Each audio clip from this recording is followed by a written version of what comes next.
Hi, welcome back. It's exciting days today.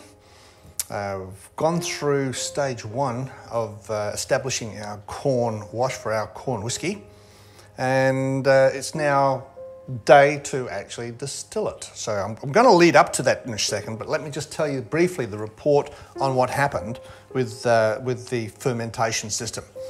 Well, as you may recall, I used Lalvin EC-1118 yeast. This is one of these little packets, and with a bit of yeast nutrient, it started working well. But after 11 days, the yeast stopped working. Now, one of two things could have happened. One, it could have eaten up all the sugar. In that case, it should have given me around about 16% alcohol by volume. Or two, the yeast didn't work to its fullest potential. Well, I started off with a specific gravity using the hydrometer, but with a specific gravity which would indicate I would get 16% alcohol by volume.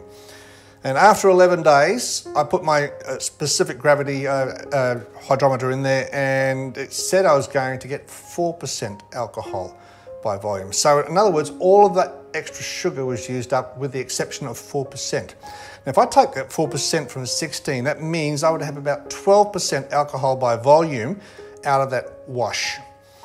Now, whether or not I could have put some more of this in to actually give it a little bit more boost, or whether it reached its potential, I'm not able to say, because on the website they say this, Lalvin says that it will go up to about 16-17%. So I suspect maybe I should have put 2 of these in the initial wash, and that would have done. But still, as you can see, very exciting. I have gone through and separated all the material. Now, normally you can simply let it, once it stops bubbling, you can either just leave it go, and after a week or so, it'll settle. But I'm a little bit more anxious than that, so I got this Alcotech Turbo Clear. Now, this Part A and Part B helps to separate this in a rapid manner. So I used this, and it cleared out nearly all of the sediment inside the system, which is beneficial for me because I wanted to get this video started. Now, as you can see over there in the corner, I have my pot still set up. This is a pressure cooker still I made, and it's very successful. I'm going to be using that for a couple of reasons. One, it allows me to retain some of the flavour of this when it goes through, because it only distills up to 80% by volume, alcohol by volume. If I went through a reflux column, it would be 92 to 94% alcohol by volume, so there's less flavour.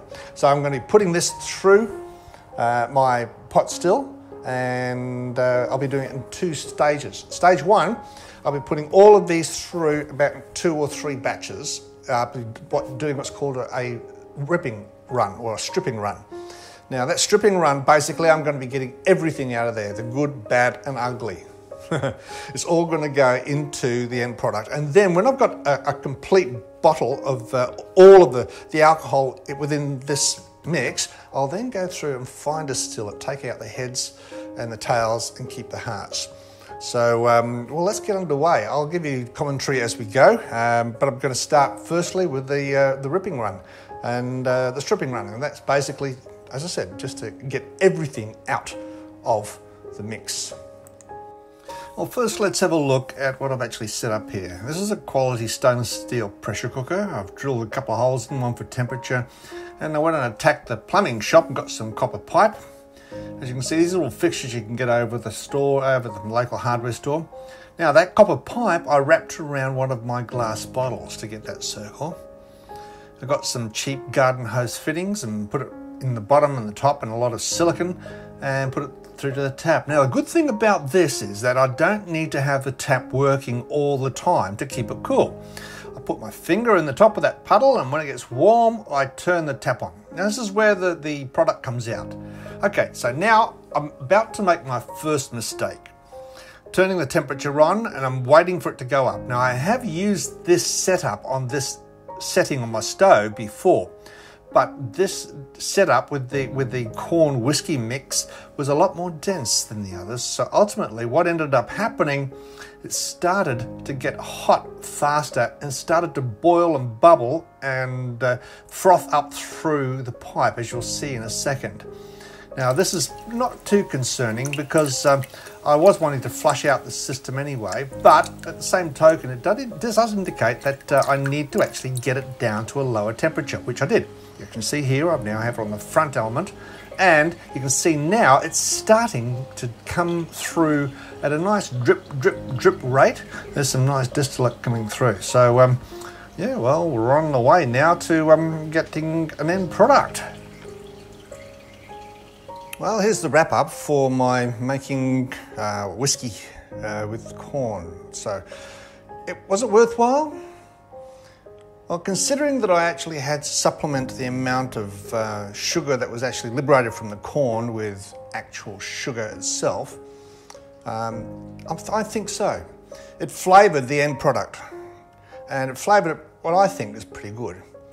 Now, the end up product, now, even though this is not it, this is just a symbolic representation of 2.8 litres. Now that is basically how much I got out of my distillation. Now that's what I chose to get out. Now I could have actually taken more of the tails or less, but I chose to take exactly what I did. Of course, it came out at around about 75% alcohol by volume. Of course, by the time I water it down, about 2.8 litres. So the aroma is quite interesting. It's actually a distinct aroma and a distinct flavour. Now I must admit though, I've done a couple of bottles of spirit here, and I've used some wood chips. These are Kentucky bourbon chips from Still Spirits, and about 2 or 3 days old. They actually have a distinct flavour to them. I haven't tasted them, but I've smelt them. They're distinct flavour and aroma to it, and I'm looking forward to waiting another 10 days until this happens, until this comes through. I did try my corn whiskey as a vodka.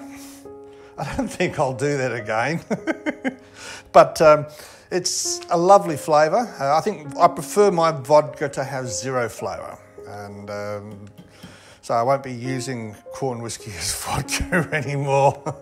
But would I try it again? The way it is, by supplementing it with about 5 kilos of sugar, no, I wouldn't. But what I think I might do a part 3 and do a run using only corn and barley, but increasing the volumes to see if I can get a higher alcohol by volume mix. Keep in mind, at the end of the first distillation, it came out to 11 to 12% alcohol by volume in the barrel, and that was nowhere near what I wanted to do. So I've learned from my mistakes. I'll try it again. Just out of interest, I want to do it completely with corn and barley with no sugar and see what I can maximise out of it. It could be a pretty engineering feat to actually juggle it backwards and forwards on my stove, but I would do it again. So to sum it all up to the end of part 2, yes, I will. I do think it's worth it. I think the aroma from these bottles is actually distinctly different to what I've used before, just simply using a pure vodka mix. And I'm looking forward to tasting that, and I would do it again. So part 3, in not too far distant future. I haven't got any plans to doing it yet. The next plan I have is to make some potato vodka, 100% potato vodka. And sometime after that I'll do this again, and yeah. So therefore, we'll see what it's like to have 100% pure corn and barley whiskey. And that's the end of my session. So I hope you've enjoyed it, and more later.